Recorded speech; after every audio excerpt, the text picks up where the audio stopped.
একটা ডেলিগেশনের সাথে পার্টি অফিসে একটা সৌজন্য সাক্ষাৎ ছিল। আমাদের পার্টির আহ্বায়ক উপস্থিত ছিলেন, আমি সহ আমাদের এখানে আন্তর্জাতিক সেলের অন্যান্য সদস্যবৃন্দ উপস্থিত ছিলেন। এর আগেও ইউএস এম্বাসির পলিটিক্যাল সেক্রেটারি আমাদের পার্টি অফিসে ভিজিট করেছেন এবং আমাদের সাথে বিভিন্ন বিষয় নিয়ে আলোচনা করেছেন। আজকে আমাদের বাংলাদেশের বর্তমান সাম্প্রতিক রাজনৈতিক পরিস্থিতি নিয়ে আলোচনা হয়েছে। রিফর্ম ইনিশিয়েটিভ, যেটা আপনারা জানেন যে রিফর্ম নিয়ে এখন আমাদের দল সংসদে এবং সংসদের বাইরে আমরা কাজ করছি। গণভোটে জনগণ যে রায় দিয়েছে সেটা বাস্তবায়নের জন্য, এটা বেটার ডেমোক্রেটিক কান্ট্রি হিসেবে নতুন বাংলাদেশ নির্মাণের জন্য আমরা কাজ করছি। সেই বিষয়ে খুব বিশদ আলোচনা হয়েছে। সরকার একটা সংবিধান সংশোধন কমিটিও করেছে, যেখানে বিরোধী দল এবং আমরা অংশগ্রহণ করিনি।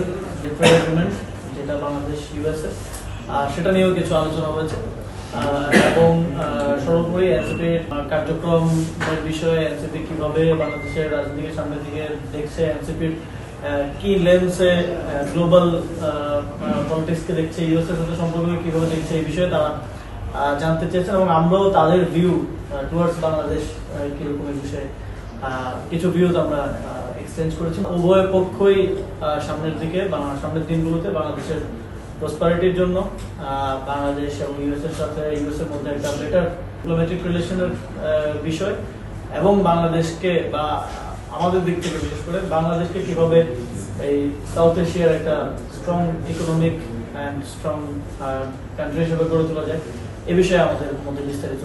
আজকে যারা ডেলিগেশন আসেন, ইউএস এম্বাসি সহ আরো বিভিন্ন দেশের যারা বাংলাদেশ এম্বাসি আছেন, যারা বাংলাদেশের প্রসপারিটি, বাংলাদেশের সাথে গুড রিলেশন তৈরি করতে চান এবং আমরা তাদের সাথে আমাদের এই সম্পর্ক সামনের দিনে আরো কিভাবে ভালো করা যায়, আরো কিভাবে মোর ইন্টারেক্টিভ করা যায়, সেই বিষয়ে সামনের দিনে কাজ করে যাব। বাংলাদেশ সামনের দিকে এগিয়ে যাক, এটা যদি আপনি একেবারে বাংলাদেশের নাগরিক হিসেবে চিন্তা করেন, আপনারা দেখবেন যে ইন্ডিয়া চায়না কোনোভাবেই আওয়ামী লীগবিহীন অথবা ইন্ডিয়ার কর্তৃত্ববিহীন এই সেটেলমেন্টটা এগিয়ে যায়।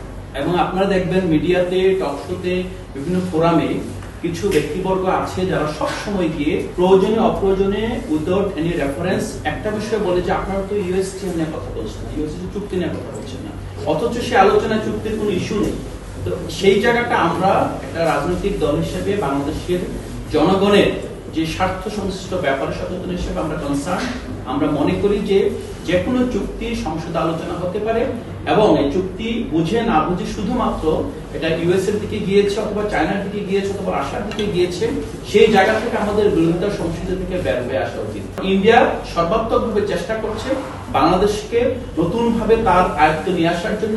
সেক্ষেত্রে বাংলাদেশ যদি চায়নার সাথে যায়, ইন্ডিয়ার কনসার্ন, আমেরিকার সাথে গেলেও ইন্ডিয়ার কনসার্ন, আপনারা খেয়াল করে দেখবেন। অথচ চায়না এবং আমেরিকা কিন্তু সারা বিশ্বে এই যে ট্রেড ওয়ার বলেন অথবা ট্যারিফ ওয়ার বলেন, এগুলো কিন্তু মূলত চায়না এবং আমেরিকার মধ্যকার ইস্যু। কিন্তু আপনি যখন বাংলাদেশী হিসেবে চায়না যাবেন, ইন্ডিয়ার গাত্রদাহ, আবার ইউএসএ তে যাবেন, ইন্ডিয়ার গাত্রদাহ। তখন এই প্রেক্ষিতে আমাদেরকে একটা প্র্যাগমেটিক, একটা রেশনাল সম্পর্ক নির্মাণ ছাড়া বাংলাদেশকে এগিয়ে নিয়ে যাওয়ার কোনো আমরা বিকল্প দেখি না।